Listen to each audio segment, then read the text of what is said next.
आप देख रहे हैं समाचार एजेंसी ऑफ इंडिया में साइन न्यूज। नमस्कार दोस्तों, समाचार एजेंसी ऑफ इंडिया की साइन न्यूज में एक बार फिर आपका स्वागत है। देव उठनी 11 सोमवार 15 नवंबर 2021 को मनाई जाएगी। समाचार एजेंसी ऑफ इंडिया के सिवनी ब्यूरो से संजीव प्रताप सिंह की रिपोर्ट। देव उठनी 11 की कथाएं बहुत सारी हैं, उसमें से एक प्रमुख कथा के अनुसार शंखासुर नामक राक्षस की कथा है। शंखासुर ने तीनों लोकों में बहुत उत्पात मचाया था। सभी देवताओं के आग्रह पर भगवान विष्णु ने उस राक्षस से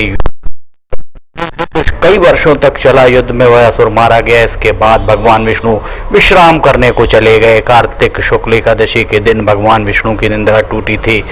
सभी देवताओं ने भगवान विष्णु की पूजा की थी। शिव महापुराण के अनुसार पौराणिक समय में दैत्यों का राजा दंभ हुआ करता था। वह बहुत बड़ा विष्णु भक्त था। कई सालों से उसके यहाँ संतान नहीं होने के कारण उसे शुक्राचार्य को अपना गुरु बनाकर उनसे श्री कृष्ण मंत्र प्राप्त किया। यह मंत्र प्राप्त करके उसने सरोवर में पुष्कर सरोवर में घोर तपस्या की। भगवान विष्णु उसकी तपस्या से प्रसन्न हुए और उसे संतान प्राप्ति का वरदान दे दिया। भगवान विष्णु के वरदान से राजा दंभ के यहाँ एक पुत्र ने जन्म लिया। इस पुत्र का नाम शंखचूर्ण रखा गया। बड़ा होकर शंखचूर्ण ब्रह्मा जी को प्रसन्न करने के लिए पुष्कर में घोर तपस्या करने लगा। उसकी तपस्या से प्रसन्न होकर ब्रह्मा जी ने उससे वरदान मांगने को कहा। शंखचूर्ण ने वरदान मांगा कि हमेशा अजर अमर रहे, कोई देवता उसे मार ना पाए। ब्रह्मा जी ने उसे वरदान दे दिया। कहा कि बद्री वन जाकर धर्मध्वज की पुत्री तुलसी जो तपस्या कर रही है उससे विवाह कर ले। शंखचूर्ण ने वैसा ही किया। तुलसी के साथ विवाह के बाद सुखपूर्वक रहने लगा। उसने अपने बल से सभी देवी देवताओं आदि पर विजय प्राप्त कर ली। वो भगवान श्री कृष्ण का परम भक्त था। शंखचूर्ण के अत्याचार से सभी देवता परेशान होकर ब्रह्मा जी के पास गए। ब्रह्मा जी ने उन्हें भगवान विष्णु के पास भेजा, लेकर गए। भगवान विष्णु ने कहा शंखचूर्ण की मृत्यु भगवान शिव के त्रिशूल से ही होगी, अतः उनके पास जाने का उन्होंने मशवरा दिया, सलाह दी। भगवान शिव ने चित्ररथ नामक गण को अपना दूत बनाकर शंखचूर्ण के पास भेजा। चित्ररथ ने शंखचूर्ण को समझाया कि वह देवताओं को उनका राज्य लौटा दे। शंखचूर्ण ने मना कर दिया और वो महेश्वर से युद्ध करना चाहता था, ऐसी बात उसके द्वारा कही गई। भगवान शिव को जब यह बात पता चली तो वे युद्ध के लिए अपनी सेना लेकर निकल पड़े।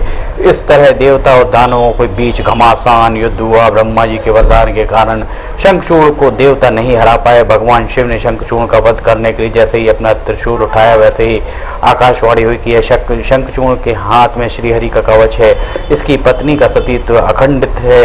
इसका वध तब तक असंभव है। आकाशवाणी सुनकर भगवान विष्णु वृद्ध ब्राह्मण का रूप धारण कर शंखचूर्ण के पास गए। उन्होंने श्रीहरि कवच दान में मांग लिया। शंखचूर्ण वह कवच के बिना उसके द्वारा बिना किसी संकोच के दान कर दिया गया। इसके बाद भगवान विष्णु शंखचूर्ण का रूप बनाकर तुलसी के पास गए। शंखचूर्ण रूपी भगवान विष्णु ने तुलसी के महल के द्वार पर जाकर अपने विजय होने की सूचना दी। यह सुनकर तुलसी बहुत प्रसन्न हुई और पतिदेव के रूप में आए भगवान का पूजन किया, रमण किया। ऐसा करते ही तो तुलसी का सतीत्व खंडित हो गया और भगवान शिव ने युद्ध में अपने त्रिशूल से शंखचूर्ण का वध कर दिया। तब तुलसी माता को पता चला कि वे पति नहीं भगवान विष्णु है। क्रोध में आकर तुलसी ने कहा कि आपने छलपूर्वक मेरा धर्म नष्ट किया, मेरे पति को मार डाला। आपको श्राप देती हूँ कि आप पाषाण होकर धरती पर रहे। तो भगवान विष्णु ने कहा देवी तुम्हारे लिए भारतवर्ष में रहकर बहुत दिनों तक तपस्या कर चुकी हो। यह तुम्हारा शरीर नदी के रूप में बदलकर गंडकी नदी के रूप में प्रसिद्ध होगा। तुम पुष्पों में श्रेष्ठ तुलसी का वृक्ष बनोगी, सदा मेरे साथ रहोगी। तुम्हें श्राप को सत्य करने के लिए मैं शालिग्राम बनकर रहूँगा।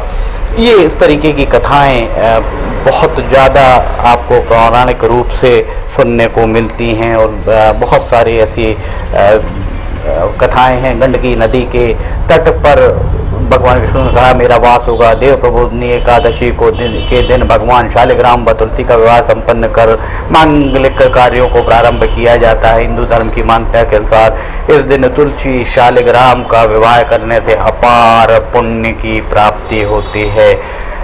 समाचार एजेंसी ऑफ इंडिया के सिवनी ब्यूरो से संजीव प्रताप सिंह की रिपोर्ट। देवउठनी एकादशी की तैयारियां गन्ने आप देख सकते हैं, बहुत परंपरागत उत्साह के साथ की जा रही हैं। समाचार एजेंसी ऑफ इंडिया के सिवनी ब्यूरो से संजीव प्रताप सिंह की रिपोर्ट। अगर आपको ये वीडियोस पसंद आ रहे हो तो आप इन्हें लाइक, सब्सक्राइब, शेयर जरूर कीजिए। फिलहाल आपसे इजाजत लेते हैं, हम फिर हाजिर होंगे। जय हिंद।